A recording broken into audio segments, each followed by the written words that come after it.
Okay guys, आज हम discuss करेंगे स्टैंडर्ड 9 का chapter number 9 force and laws of motion. So हमारा आज का टॉपिक है mathematical formulation of second law of motion. Let's start it कि हमारे मैथमेटिकल फॉर्मूला क्या है फोर्स के इक्वेशन का, right. So first of all एक क्वेश्चन, एक कि कोई ऑब्जेक्ट है जिसका वेट है m, राइट, m kg का वेट। अब उस m kg के वेट के ऊपर कंटिन्यू जो फोर्स लगता है वो है F। अब ये जो फोर्स लगता है वो t टाइम के लिए लगता है, कंटिन्यू t टाइम के लिए उसके ऊपर एक फोर्स लगता है। जब भी उसके ऊपर फोर्स लगता है तो उससे पहले उसकी जो स्टार्टिंग स्पीड थी वो थी u।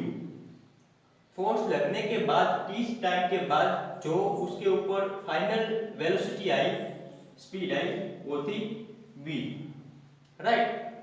सो अगर हम यहाँ पे डिस्कस करें कि what is the momentum, so momentum का इक्वेशन है हमारे पास p is equal to M V, right. ये मोमेंटम का हमारे पास एक इक्वेशन, दैट मींस कि यहाँ पर इस ऑब्जेक्ट की वजह से, इस फोर्स की वजह से इस ऑब्जेक्ट का जो मोमेंटम, स्टार्टिंग में जो मोमेंटम बनेगा तो first momentum will be M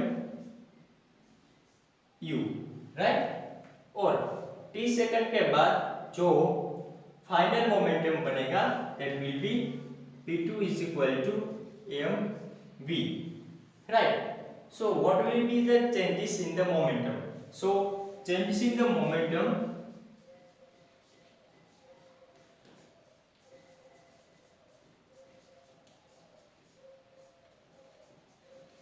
it will be p2 minus p1.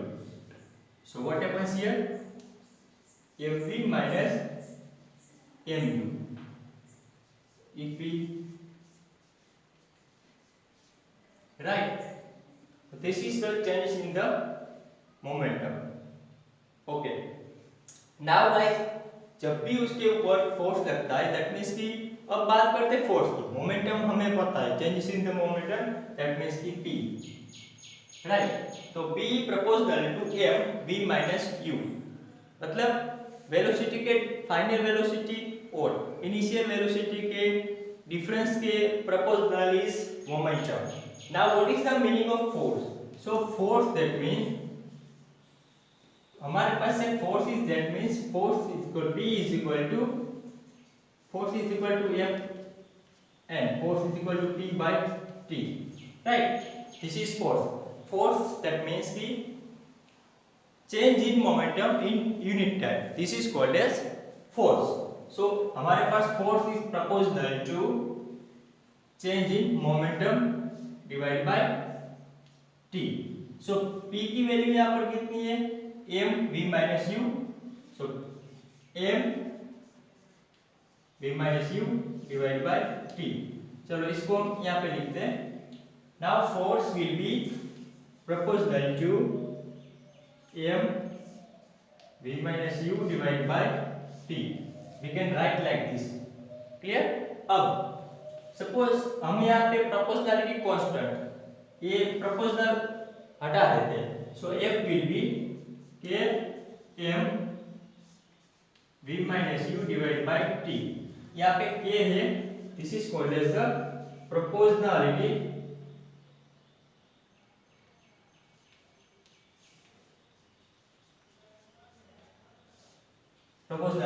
constant, right.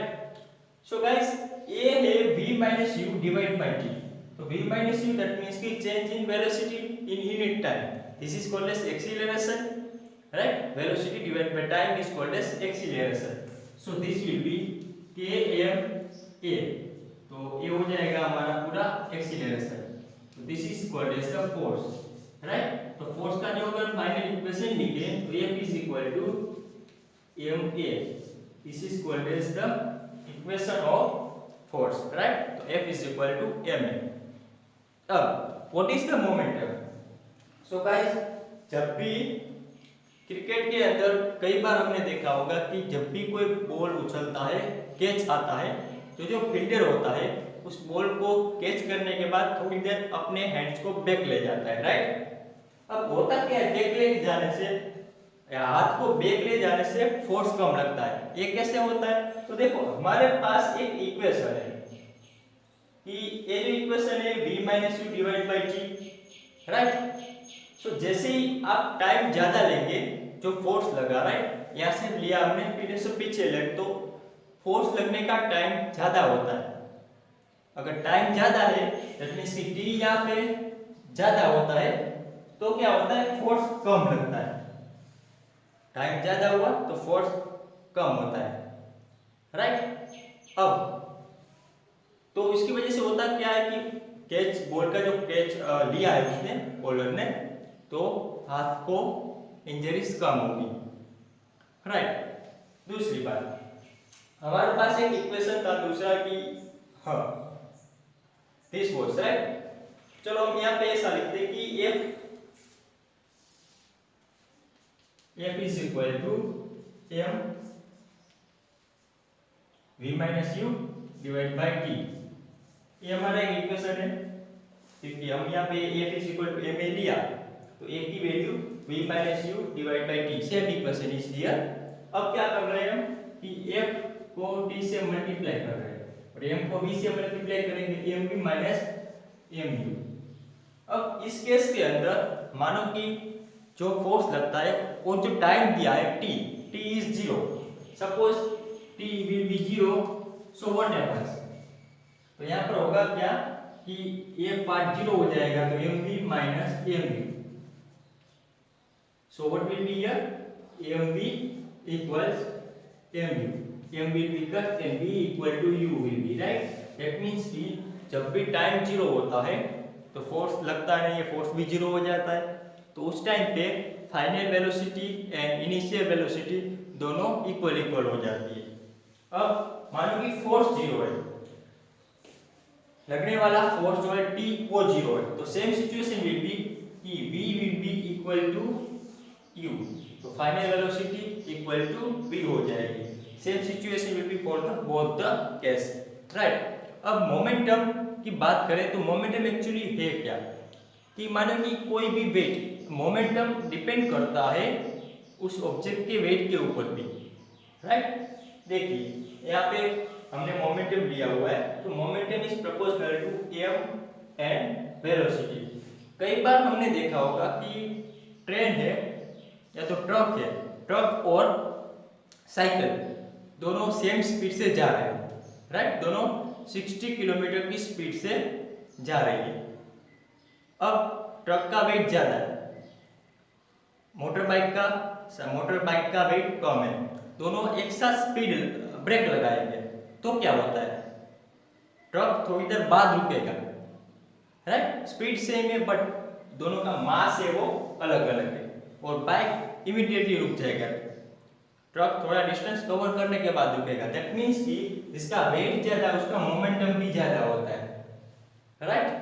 दूसरी बात, अब दोनों का वेट इक्वल है, मान लो कि दोनों का वेट इक्वल है, जैसे कि एग्जांपल दोनों का वेट इक्वल पर स्पीड दोनों की अलग अलग है, तो जिसकी स्पीड ज्यादा होगी वो थोड़ा डिस्टेंस कवर करने के बाद रुकेगा, राइट, तो जिसकी स्पीड ज्यादा तो उसका मोमेंटम भी ज्यादा होता है।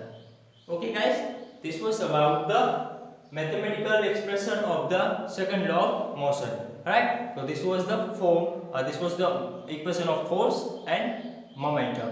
okay guys, अब बात करते हैं फोर्स का यूनिट क्या होगा, तो force is equal to ma, right. So force का इक्वेशन के अंदर m मतलब कि किलोग्राम, m इज वो 1 किलोग्राम,